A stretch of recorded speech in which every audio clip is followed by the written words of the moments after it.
Kita langsung ke Bung Henry Satrio. Tadi sebenarnya Bang Habibur Rahman sudah spill tuh, mulai dari makan gratis dan juga Menteri Urusan Imigrasi sepertinya perlu dipisah tersendiri. Apakah Bung Hensat melihat ini urgen sekali diimplementasikan atau hanya untuk bagi-bagi kekuasaan semata, Bung Hensat?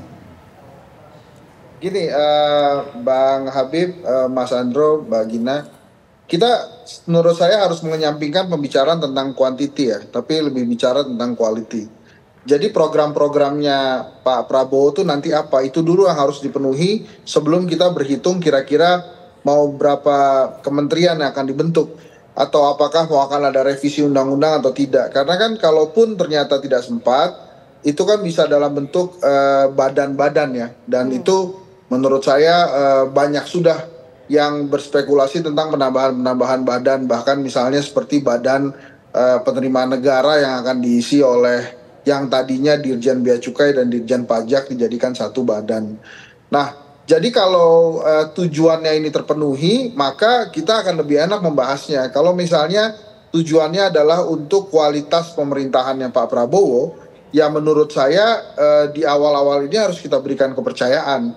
Tapi kalau kemudian tujuannya adalah mengakomodir kepentingan politik, nah ini maka jadi debatable gitu. Kenapa? Karena tujuannya dikesampingkan. Tujuan dari pemenuhan janji-janji kampanyenya Pak Prabowo ini jadi di nomor 2 kan. Nah yang penting adalah semua yang mendukung mendapat jabatan. Nah itu menurut saya akan tidak tepat nanti ya. Dan saya yakin Pak Prabowo mestinya tidak ada tendensi ke sana.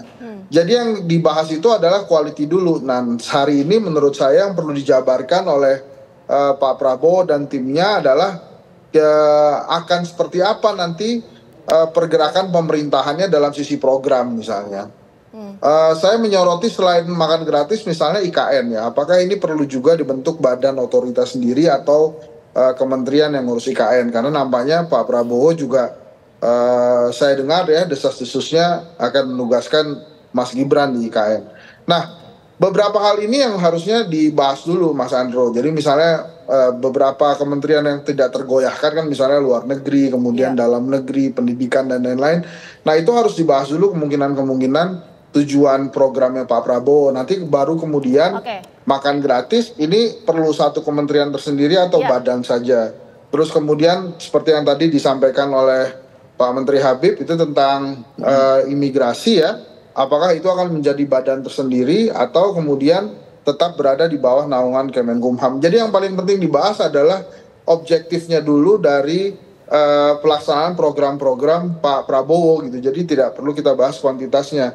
Saya akan menolak memang membahas kuantitas bila ternyata bahasan kuantitas ini ya jumlah-jumlah kementerian ini adalah memang untuk mengakomodir misalnya ya desas-desusnya setiap kementerian akan memiliki 2 wakil menteri. Nah, 2 wakil menteri sudah terjadi di eranya Pak Jokowi, BUMN misalnya atau Kementerian Keuangan. Nah, tapi itu kualitasnya jelas. Jadi tujuannya juga jelas gitu kenapa harus ada 2 kementerian dan kenapa mesti 34. Jadi itu dulu Mbak Vita, Mbak Gina Vita. Oke, baik kita tangkap poinnya Mas Hensat. Kita mau ke Bang Habib untuk menyederhanakan pemirsa lah. Kalau kita lihat pemerintahan era Pak SBY dan juga Pak Jokowi ini kan nomenklatur kementerian dari 34 ya.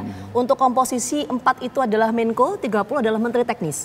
Nah kalau untuk di pemerintah Pak Prabowo nanti ini apakah akan ada penambahan 1 Menko kemudian ditambah di Menteri Teknis sisanya atau gimana? Ya itu yang terus kami yang kaji. Masih dibahas, ya, yang masih dibahas internal. Kami kaji ya, mana yang efektif. Apakah dengan visi misi program yang Pak Prabowo usung match dengan format yang sudah berlaku sejak zaman Pak SBY ke Pak Jokowi ini. Apakah perlu ada penyesuaian sesuai dengan situasi kondisi yang terakhir? Kan kita ini kan dalam bernegara tentu kan dialektis ya.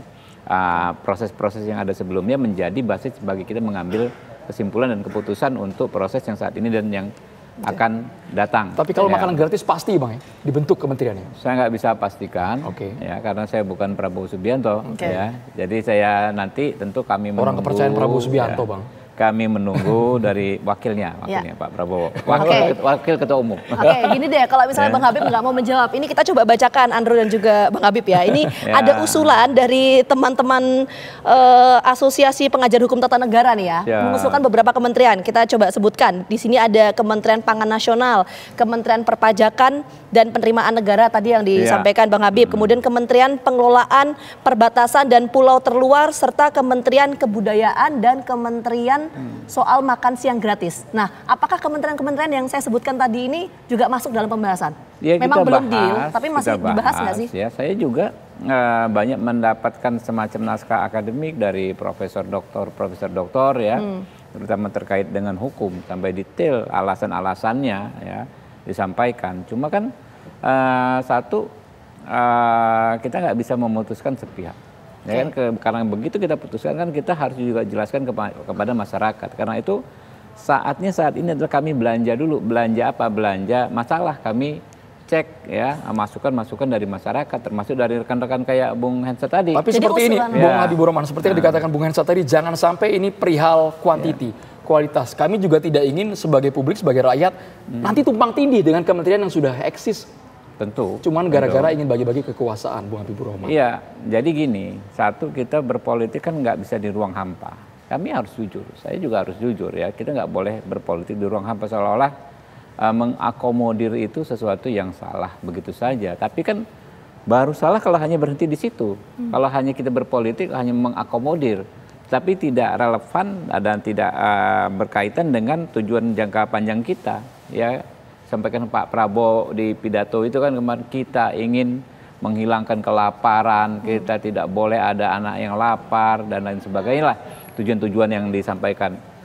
Kalau ya aktivitas mengakomodir kawan dan lawan ya hanya sebatas untuk menciptakan politik yang tenang, nggak ada perlawanan terhadap pemerintah ya bagi kami juga nggak akan ada untungnya. Karena kami ini kan berkuasa kan tentu punya target-target bagaimana mencapai mencapai tujuan yang kita bikin ya kan, mensejahterakan rakyat gitu loh. Oke, tadi Bang Habib menyampaikan ya soal persoalan itu kita sedang belanja, artinya usulan-usulan itu kan dibahas. Kita mau menuju ke Mas Hensat.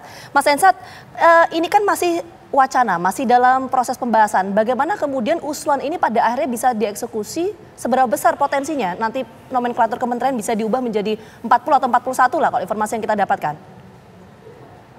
Iya, kalau itu kemudian mau diubah ya diubah aja. Toh kan kalau di perhitungannya di DPR saat ini sudah mayoritas pendukungnya Pak Prabowo, sehingga kalau kemungkinan mau diubah itu terjadi ya saya rasa kecil sekali hambatannya. Hanya itu tadi harus ada alasan yang tepat bahwa memang dibutuhkan 40 atau 41 gitu. Jadi kalau tanpa alasan yang tepat itu jadi mubazir. Ya itu tadi Bang Habib, Mas Andro, Mbak Gina. Saya katakan kan sebenarnya masih bisa dalam bentuk badan ya, jadi bukan hanya kementerian. Maka kebutuhannya itu yang harus dipenuhi. Misalnya Kementerian Pertanian ya, itu juga ada tentang perikanan gitu misalnya. Itu ada teman-teman yang ahli perikanan juga mengatakan bahwa ini perikanan ini harusnya masuknya ke Kementerian Kelautan nih, jangan digabung sama ke pertanian. Walaupun saya mengetahui juga yang namanya perikanan itu ya dia bukan beternak gitu, tapi bertanam kalau saya nggak salah tuh kalau ikan. Tapi kan perbincangan itu tidak akan selesai kalau kita membahas ranah kuantitas. Tapi pada saat kita membahas ranah tujuan, maka itu akan mudah sekali dilaksanakan. Misalnya ya, kenapa menurut saya makan gratis itu adanya di level badan, nggak perlu sampai ke level kementerian.